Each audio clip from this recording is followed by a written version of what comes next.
La Californie ne s'arrête jamais. Elle a les yeux rivés sur l'avenir. La Californie est un lieu qui a toujours laissé le champ libre à la créativité.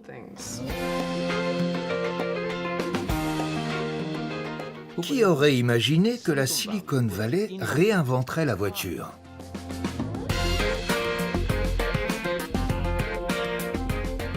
On fait appel à Elon Musk et à son taxi de l'espace. Vivre en Californie aujourd'hui, c'est faire l'expérience du futur.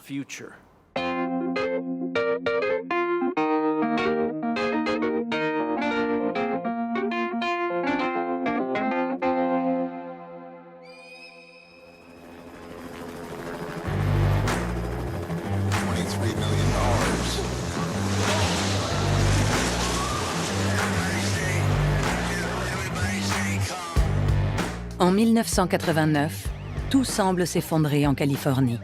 Des tremblements de terre secouent l'État entier.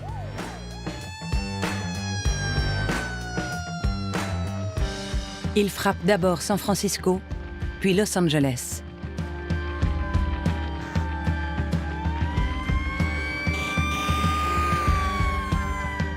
En 1993, des incendies de forêt font rage sur la côte ouest.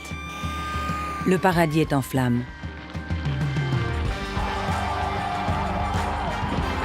En 1992, après l'acquittement de 4 policiers accusés de violence sur l'Afro-Américain Rodney King, Los Angeles plonge dans le chaos.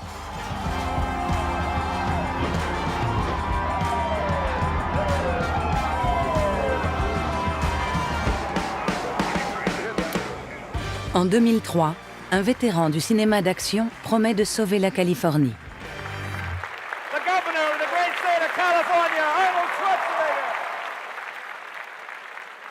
My dream is that California becomes a model, not just for the 21st century American society, but for the larger world. It's been said that most places are united by their past, but California is united by its future. Durant plusieurs décennies, la Californie, et notamment le sud de l'État, n'a cessé de poser des jalons pour l'avenir. Dès les années 1960, le JPL, le laboratoire de recherche de la NASA, a ouvert la voie à l'exploration de la Lune. Mais au début des années 1990, l'effondrement de l'Union soviétique marque la fin de la course à l'espace. Le financement du JPL ne peut plus être assuré. It is scary. JPL will never ever look like it did. You will not build very many spacecraft that look like this. L'heure de gloire des ingénieurs californiens semble révolue.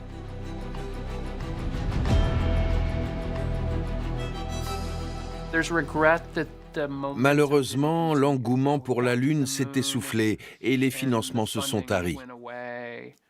L'enthousiasme que la conquête de l'espace avait suscité dans la culture américaine a disparu. On se recentrait désormais sur la Terre. Il y avait beaucoup moins d'argent pour l'exploration spatiale. Les années 1960 ont été une décennie formidable, mais les années 1970 ont pratiquement signé la fin du JPL. Dès lors, le JPL doit se réinventer. La NASA confie une nouvelle tâche aux ingénieurs. Préparer une mission vers Mars, même s'il paraît très difficile d'y atterrir.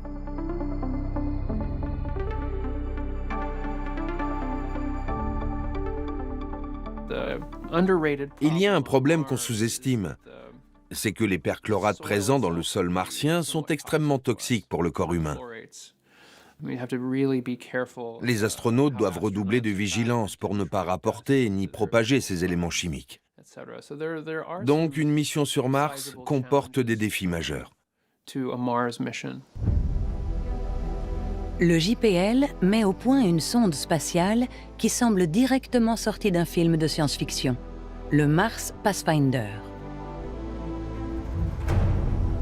En 1997, il se pose sur la planète rouge.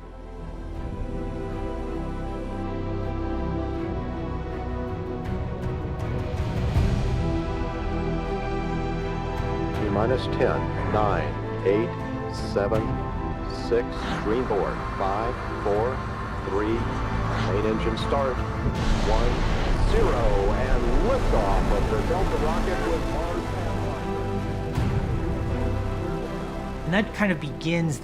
Cette sonde a relancé l'intérêt pour Mars. Il faut préciser que c'était l'une des premières missions spatiales après la commercialisation d'Internet. La NASA a décidé de mettre les images en ligne, ce qui a fait exploser tous les serveurs. Quoi qu'il en soit, à l'époque, ça a été l'un des événements les plus suivis sur Internet.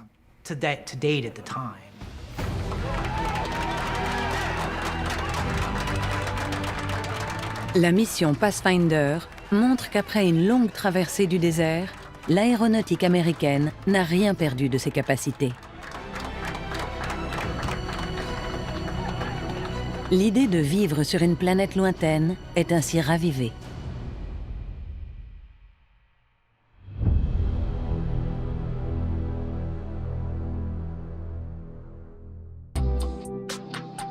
Mais l'esprit pionnier californien ne souffle pas seulement sur l'industrie aérospatiale. Depuis le début du XXe siècle, les plus grands architectes américains ne jurent que par la Californie. Et avec le modernisme californien, ils développent une approche authentique de l'habitat ouvert, qui va s'imposer aux États-Unis à partir des années 1950, avant de gagner le reste du monde.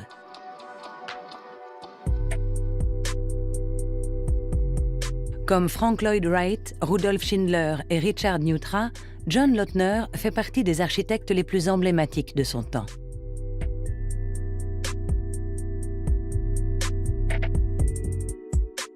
L'homme d'affaires James Goldstein vit aujourd'hui dans l'une des maisons les plus célèbres de John Lautner, à Hollywood Hills.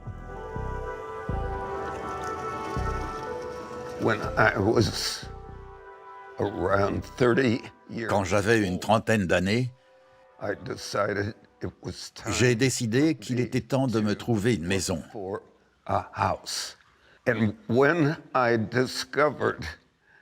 Et lorsque j'ai découvert que l'architecte de cette maison était John Lautner, j'ai su immédiatement que je voulais l'acheter.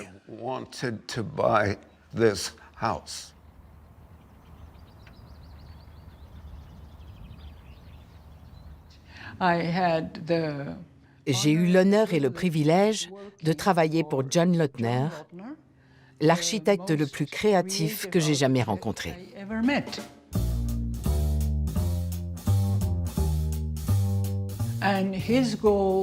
Son but était de créer une architecture intemporelle. Pour lui, la notion de style ne pouvait convenir qu'à la mode vestimentaire qui change tous les 2-3 ans.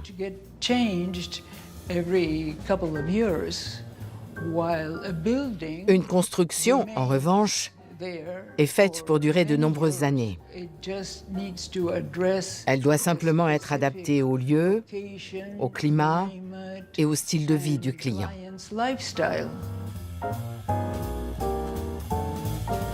Pour la jeune architecte d'alors, la Californie est l'épicentre de l'architecture moderne.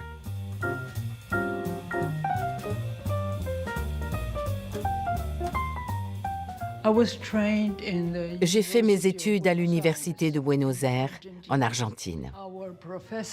Nos professeurs étaient des femmes, même dans les disciplines techniques et scientifiques. Elles étaient ingénieures et il n'y avait rien d'extraordinaire à ce qu'une femme soit architecte.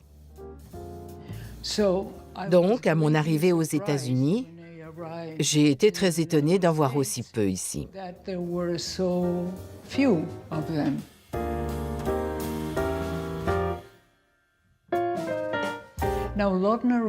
Lautner trouvait que les femmes étaient plus responsables, plus dévouées et plus travailleuses que les hommes.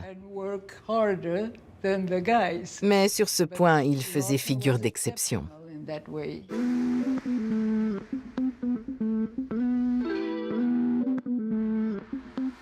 If you look at the frameless Si vous regardez la baie vitrée sans cadre qui sépare le séjour de l'extérieur, vous verrez un des éléments les plus importants du design de John Lautner.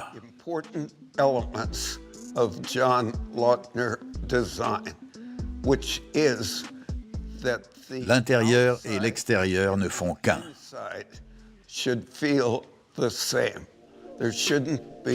Il ne doit pas y avoir de rupture.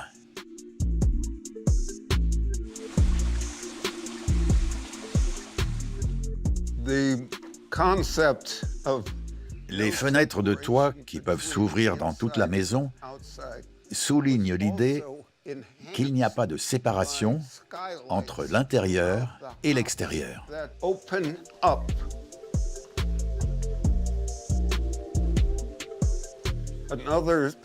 Dans la cuisine aussi, il y a une fenêtre de toit. De cette manière, tout ce qu'on y fait, on peut le faire en plein air. Pareil dans la salle de bain.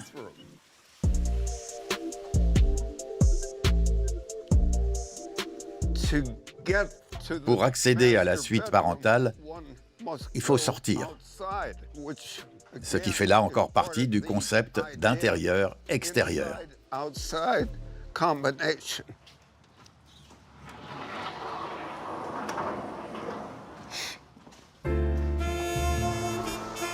La résidence constitue l'une des œuvres architecturales les plus influentes du XXe siècle. James Goldstein est conscient de vivre pratiquement dans un musée et de la responsabilité que cela implique.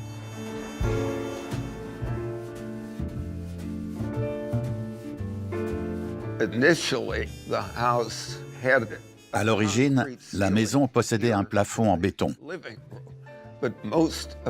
Mais la plus grande partie de la construction était enduite de plâtre. J'ai retiré tout le plâtre et je l'ai remplacé par du béton et du verre. Ça a fait bien plaisir à John.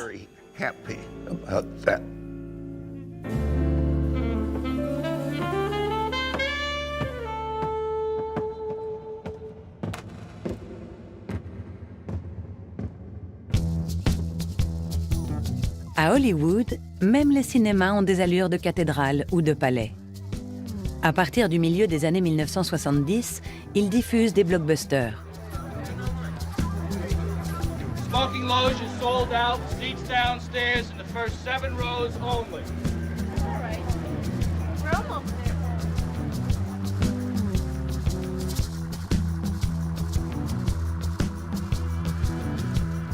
Au début des années 1990, un réalisateur allemand vient tenter sa chance à Los Angeles, Roland Emmerich. Je ne connaissais rien de la Californie. Je savais juste qu'il y avait des réalisateurs à Hollywood comme Spielberg, Lucas, Coppola et Scorsese. Et je me suis dit, c'est le cinéma que j'aime et que je veux faire.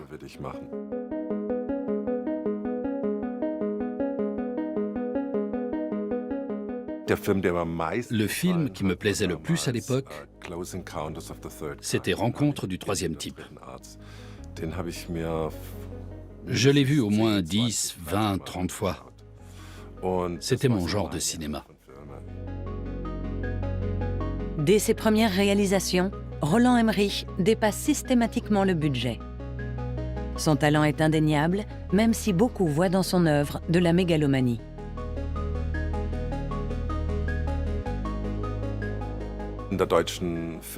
À l'école de cinéma allemande, ils en étaient encore à penser qu'il fallait être le prochain Wim Wenders ou le prochain Fassbinder. Et moi, je me disais que ça ne me convenait pas. Il fallait que je parte de là. Dans les années 1990, les grands studios hollywoodiens veulent exactement ce dont le cinéaste allemand rêve, des superproductions. Il devient le maître de l'apocalypse.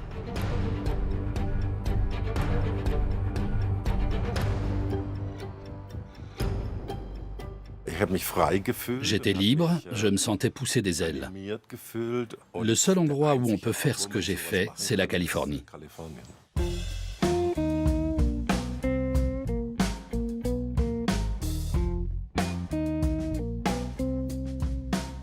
Le néo-californien n'a pas de limite. Il part à la conquête d'Hollywood et bientôt de toute l'Amérique. Et n'hésite pas à s'attaquer aux totems nationaux. Hier ist übrigens die Freiheitsstatue von Independence Day. Original. Das war, wenn man sieht, wie der Schatten über die Freiheitsstatue geht im Film, das war das Modell.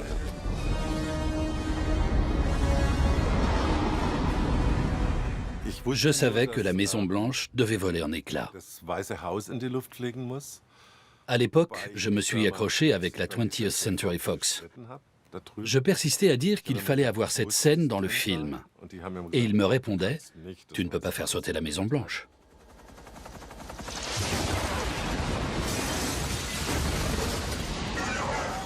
Finalement, la Maison-Blanche a bien explosé et ça a beaucoup plu. Mais les images de dévastation servent aussi d'avertissement. Dans ses films catastrophes, Roland Emmerich prophétise les problèmes auxquels la Californie sera confrontée plus tard. Tonight, California's Mariposa County is under a state of emergency as a massive, fast-moving wildfire there burns out of control, forcing thousands of people to evacuate. And a third year of extreme drought are making the battle even harder. À l'époque, déjà, j'étais sûr et certain que ça arriverait. Simplement, les gens fermaient les yeux. Il y a 20 ans, ils auraient dû commencer à se soucier du changement climatique.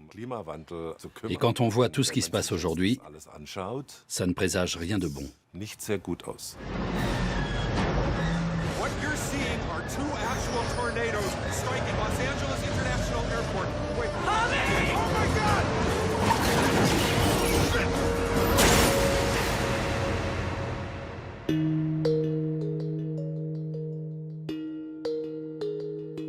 Le dérèglement climatique est un sujet récurrent en Californie.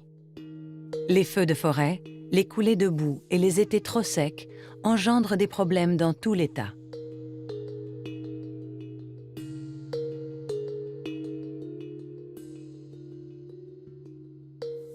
Crues soudaines, tremblements de terre, incendies de forêt et marées noires.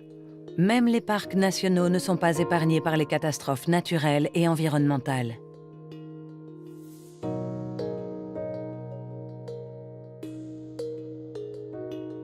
Pour lutter contre le changement climatique, les législateurs de Sacramento ont adopté le Global Warming Solutions Act, loi sur les solutions au réchauffement de la planète. Ce texte a été signé par un homme qui se bat sans relâche depuis des années pour la protection de l'environnement en Californie, Arnold Schwarzenegger. In fact, we will create a whole new industry that will pump up our economy. A clean tech industry that creates jobs, sparks new cutting-edge technology, and is a model for the rest of the nation and the rest of the world. We simply must do everything that we can in our power to slow down global warming before it is too late.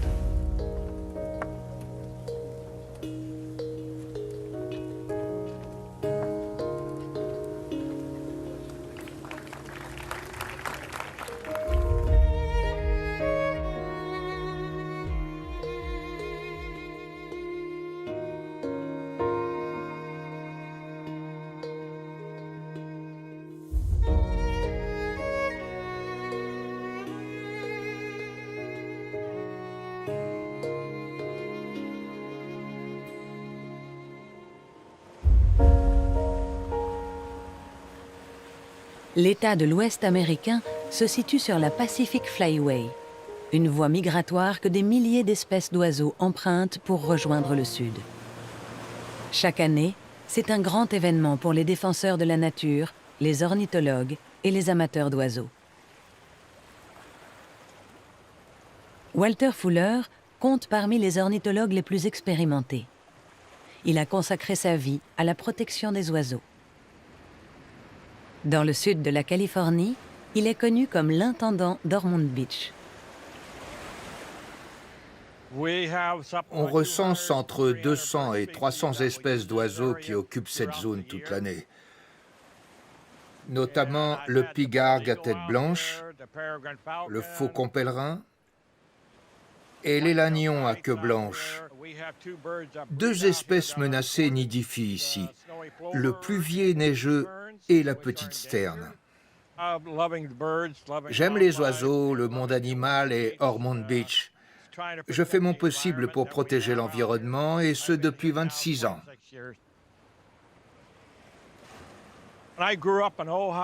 J'ai grandi à Ojai. Mes grands-parents m'emmenaient toujours à la plage. Un jour, je suis venu ici en bus. C'était en 1969, au moment de la marée noire.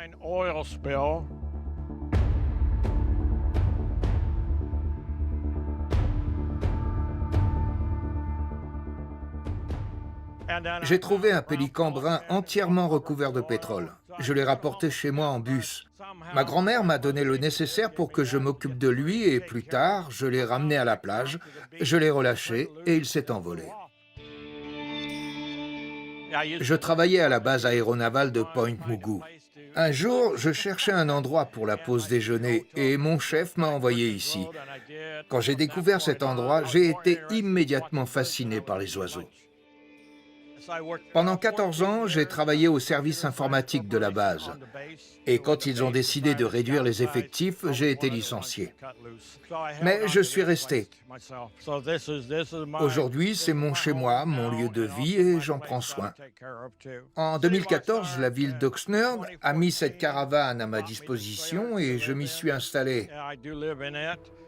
Avant, vous n'allez pas me croire, je dormais dans ce conteneur. Je vivais là-dedans.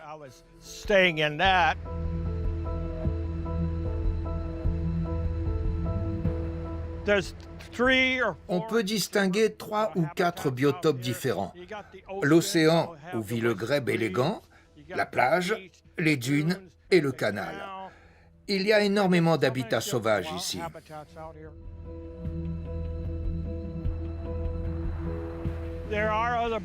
Certains observateurs d'oiseaux parcourent toute la Californie. Ils vont à Yosemite, à Yellowstone, enfin partout. Et ils viennent ici. Il y a quelques pélicans bruns et même des petits. Ils nichent sur les îles là-bas.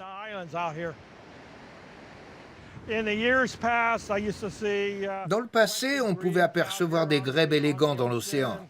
Mais cette année et l'an dernier, je n'en ai pas vu beaucoup. Je pense que le changement climatique est le principal responsable.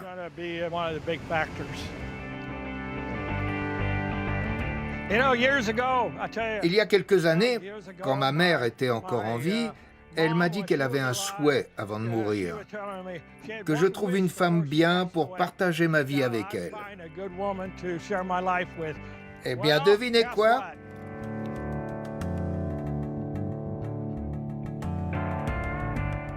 Je ne partirai pas d'ici.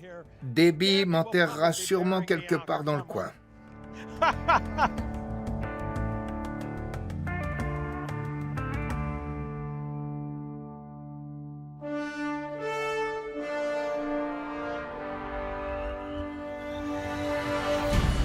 À l'âge d'or d'Hollywood, les films ne passaient que dans les salles de cinéma sur grand écran. Au début des années 1950, l'essor de la télévision met en péril l'avenir de l'industrie cinématographique. Dans les années 1980, avec l'apparition du magnétoscope, le cinéma s'installe un peu plus dans les foyers. Les cinéphiles se fournissent dans les vidéoclubs qui offrent un large panel de titres, des blockbusters américains aux films confidentiels. À Santa Monica, l'un d'eux devient même lanceur de tendance, Vidiots.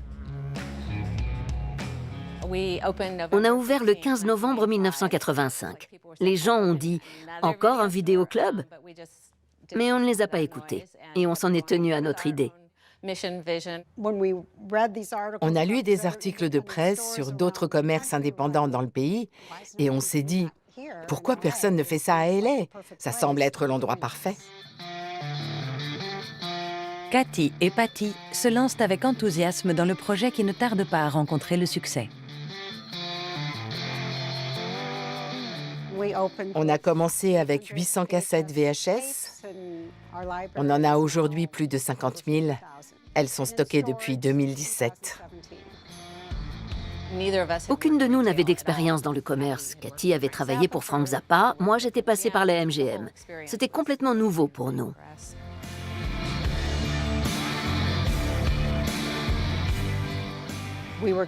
On voulait se démarquer, proposer des titres inhabituels et des films étrangers. On avait des amis étudiants en cinéma qui nous aidaient dans la sélection. Un peu comme un festival de cinéma, un vidéoclub alternatif.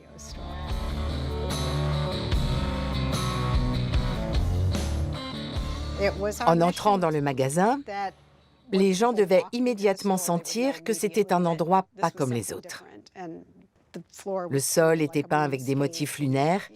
C'était très années 80. Et dès l'ouverture, on a organisé des événements. Nos employés étaient tellement calés, tellement passionnés et investis dans leur travail qu'ils avaient de vrais échanges avec la clientèle. Ils adoraient parler de cinéma et ils apprenaient à connaître les goûts des clients, ce qui leur permettait de les conseiller.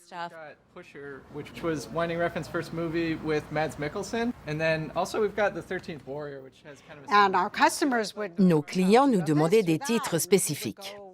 Alors on allait chez des revendeurs de VHS d'occasion qui avaient d'énormes entrepôts.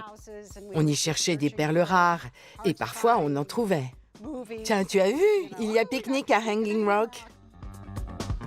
Le personnel aimait travailler le samedi soir. C'était sympa. Il y avait une ambiance festive, on mettait les Talking Heads à plein tube. C'était l'occasion de créer du lien. Les gens croisaient leurs voisins. On passait de bons moments.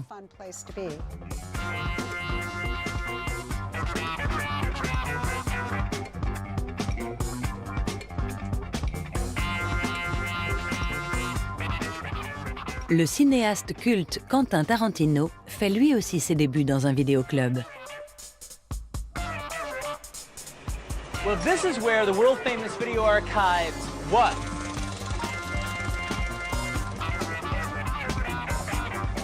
And this is where it is now. So why don't we go inside and take a look? The store was completely like it was like a clubhouse. You know, it was like we owned it basically. We didn't own it. We weren't making any money there. But we're in our 20s. How much money do you need? All right. We were polite with the customers, but it was our store, not theirs. Avec le développement de la télévision par câble et du streaming, les vidéoclubs deviennent obsolètes. Même Vidiots n'est pas épargné. Là, on peut voir à quoi ça va ressembler. Aujourd'hui, Cathy et Patty préparent l'avenir en surfant sur la vague de la nostalgie. Elles veulent faire revivre un cinéma historique en y installant une salle de projection flambant neuve et une vidéothèque digne d'un musée. L'ancien lieu de travail de Quentin Tarantino se réinvente aussi et devient un podcast. You're listening to the Video Archives podcast, starring former employee of Video Archives, Quentin Tarantino. État pionnier de l'Ouest américain, la Californie a toujours été progressiste. Pourtant, même ici, il a fallu batailler longtemps pour l'égalité et les droits fondamentaux. En 2013, après des décennies de combats, la Cour suprême abroge une loi qui autorisait uniquement le mariage entre un homme et une femme.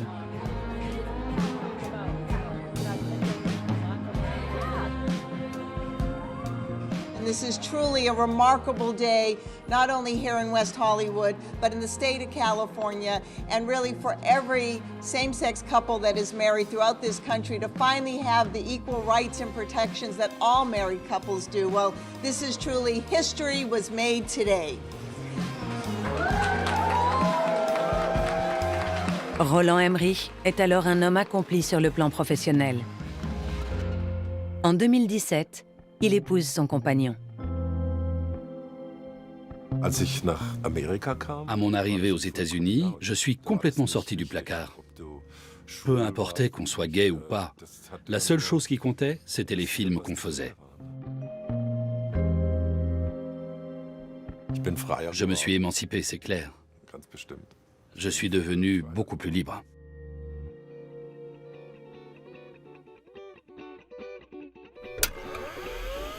La Californie a toujours accueilli à bras ouverts, créatifs et visionnaires, d'où qu'ils viennent.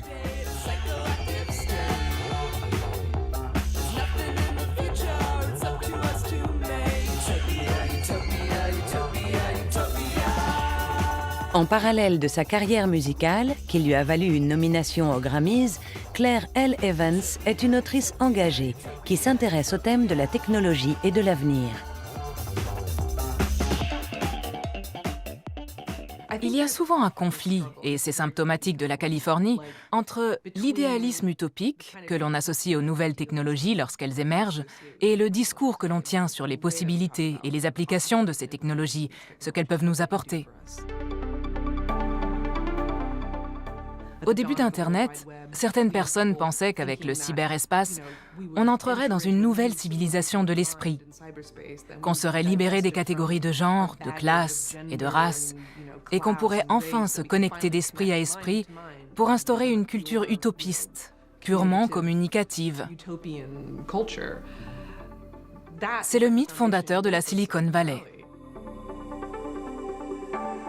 Claire L. Evans accorde une importance particulière à la découverte de modèles féminins dans le domaine de la technologie.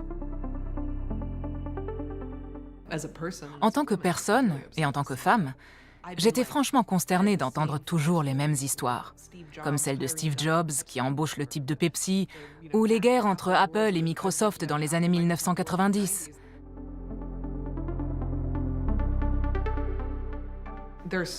On a soif d'autres récits, on en a besoin. On veut montrer aux filles qu'elles ont des modèles et des héroïnes. Il s'est passé la même chose en médecine ou dans l'art vidéo au cours du XXe siècle. Alors, j'espère qu'on va pouvoir corriger le tir dans ce domaine aussi. Elle n'a pas à chercher bien loin. L'industrie informatique californienne oublie trop souvent les prouesses des codeuses de la première heure dans les années 1940. Elles écrivaient des programmes pour chaque client, parce qu'à l'époque, on ne trouvait pas de logiciel dans le commerce. Le pack Windows, ça n'existait pas. Avec l'arrivée des premiers navigateurs web en 1993, les entreprises comprennent qu'elles ont tout intérêt à toucher une large clientèle féminine. En 2000, la dynamique des rapports entre les sexes sur Internet a changé en faveur des femmes. Pour la première fois, il y avait plus de femmes que d'hommes qui surfaient sur la toile. Tout s'est complètement inversé. Maintenant, les gens génèrent des contenus gratuits pour les grandes plateformes qui les absorbent, les centralisent et les structurent avant de nous les vendre.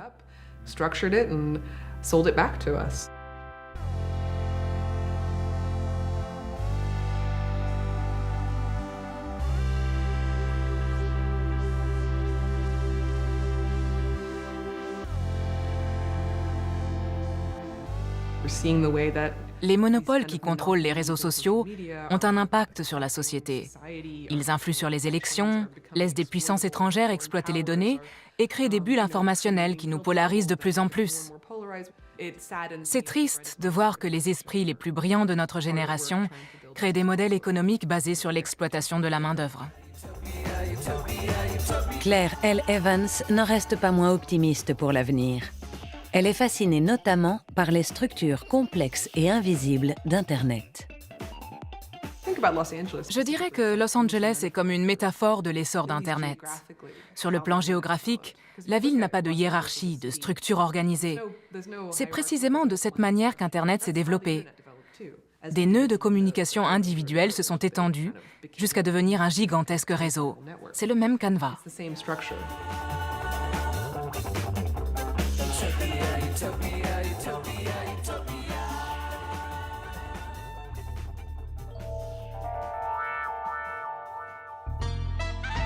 En Californie, rien n'est statique ni immuable.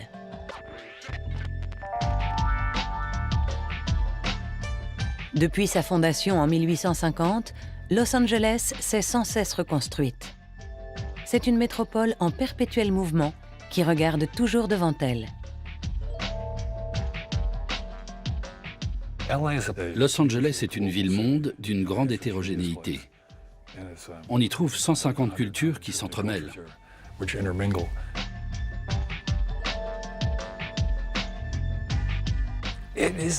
C'est une ville compliquée, sans repère spatial. En fait, ce n'est même pas une ville. Ce sont 134 villes différentes avec 17,5 millions de personnes qui y vivent. Une telle diversité favorise la cohabitation de multiples formes d'expression culturelle. C'est peut-être là que réside le secret du formidable développement de cette ancienne station missionnaire espagnole, la Cité des Anges. Dans les années 80 et au début des années 90, LA s'est imposé comme un lieu incontournable de l'architecture.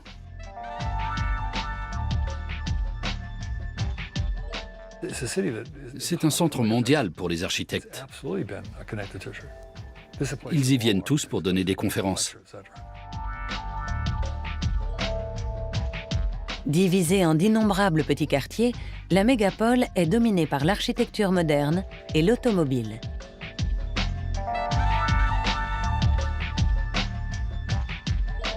Los Angeles a longtemps souffert du smog et des embouteillages monstres.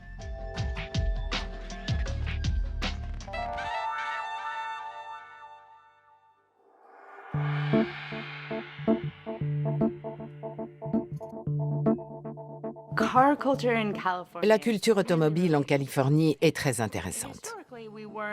Historiquement, nos villes n'étaient pas centrées sur la voiture. Puis, lorsque la voiture est apparue chez nous, comme ailleurs, non seulement nous l'avons adoptée, mais nous l'avons intégrée à notre culture. C'est donc devenu une partie de nous-mêmes.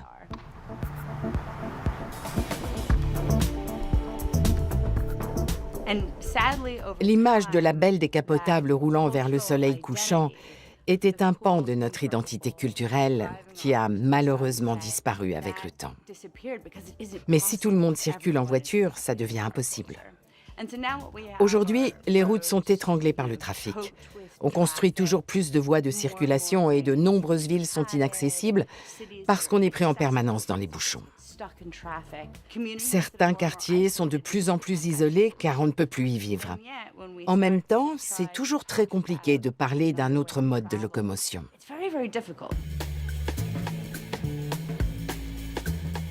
Il y a une chose qu'on a en commun, c'est qu'on a tous besoin de se déplacer, à pied, à vélo, en transport collectif ou en voiture. 100% de la population tente de se rendre à un moment ou à un autre, d'un point A à un point B. C'est quelque chose qui nous relie tous. On observe actuellement un changement chez la jeune génération. L'histoire d'amour avec la voiture, c'est fini.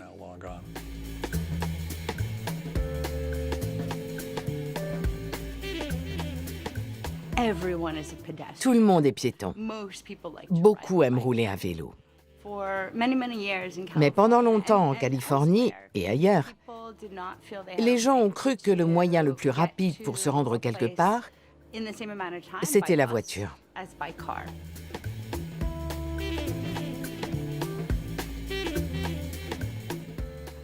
Aujourd'hui, chaque fois qu'on rénove une rue, on la rend accessible aux cyclistes, aux piétons et aux transports en commun.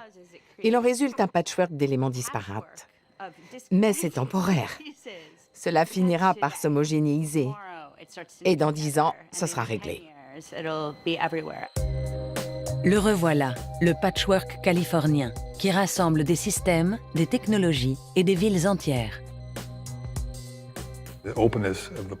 L'espace ouvert, l'urbanisme, l'environnement, le climat et la mobilité favorisés par la voiture et le réseau d'autoroutes qui quadrille le territoire et permet de parcourir de longues distances, ce sont des caractéristiques essentielles de cette ville. La Californie ne s'arrête jamais. Elle a les yeux rivés sur l'avenir. La Californie a montré au monde qu'il était possible d'aller sur Mars. Mais jusqu'ici, seul Hollywood a pu coloniser la planète rouge.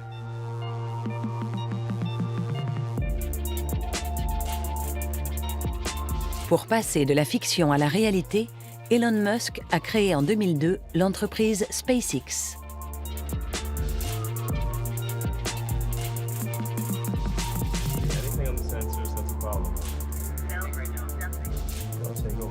Do you think that there's a business model where if you can reduce the cost of a flight to Mars or moving to Mars to around the cost of a middle-class home in California, so maybe to around $500,000, then I think you would have enough people would buy a ticket and move to Mars to be part of creating a new planet.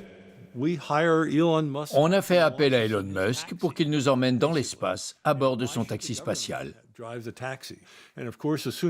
Bien sûr, qui dit secteur privé dit concurrence, avec tous les avantages que ça comporte. L'innovation est fortement valorisée, ce qui entraîne une baisse drastique des coûts et rend l'espace accessible à un plus grand nombre de personnes.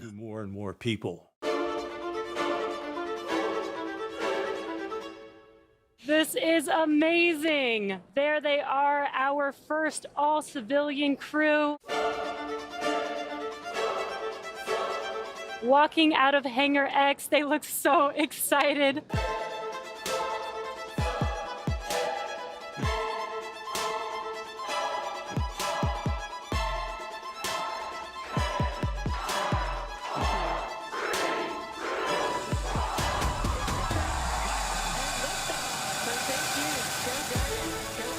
Avec la mission Inspiration 4, Elon Musk passe au niveau supérieur. En septembre 2021, ce ne sont pas des astronautes professionnels, mais 4 touristes qui s'envolent pour la première fois dans l'espace.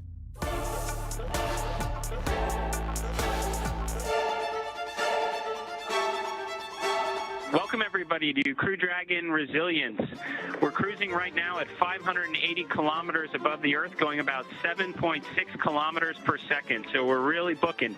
We're seeing the world every 90 minutes. That's how fast we're traveling around it. It's pretty incredible. Aujourd'hui, les plus enthousiastes se lancent dans l'aventure en créant des sociétés spatiales privées en tout genre. Des petites structures veulent explorer le cosmos. Des gens mettent en place des micro-entreprises avec leurs amis. L'espace est et devient de plus en plus une composante de l'environnement humain.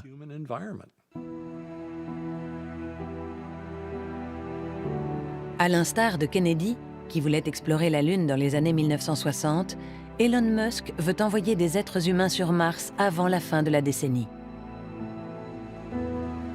D'ici 2050, il prévoit d'établir une colonie d'1 million de personnes sur la planète rouge.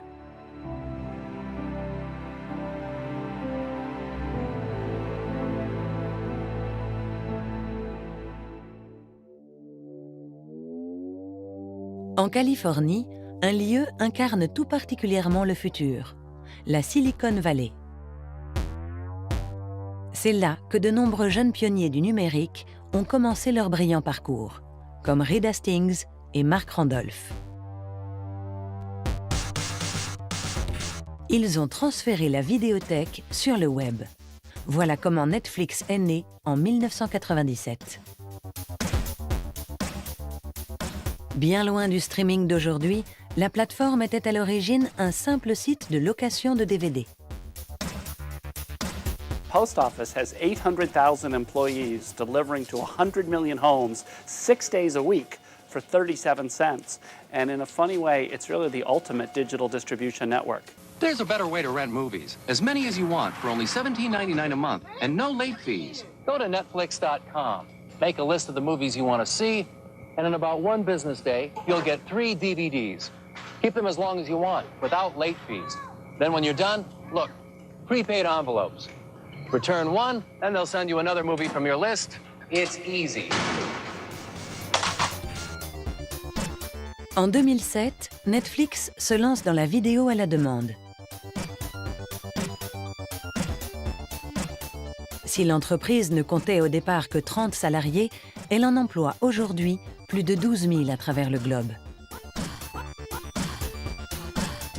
Depuis la Silicon Valley, la start-up a conquis les foyers du monde entier.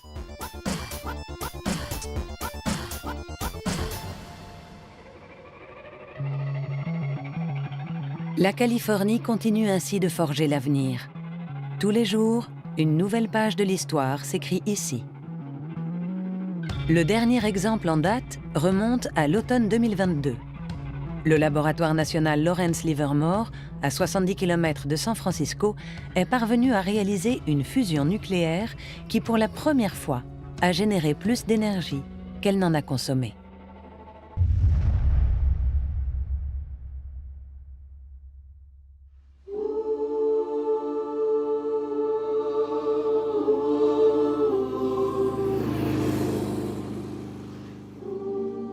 Si les frontières étaient abolies sur Terre et que les gens pouvaient aller où ils voulaient, ils viendraient tous en Californie. C'est une terre de légende. Nous sommes des faiseurs de mythes.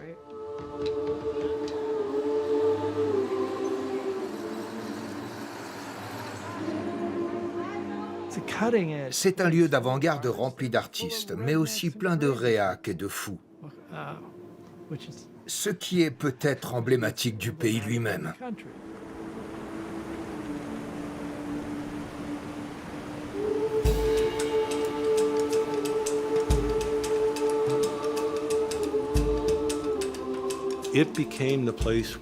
Tant d'innovations ont vu le jour ici. Voilà pourquoi cet État a toujours été un aimant pour les jeunes, les ambitieux et ceux qui aiment la vie en plein air.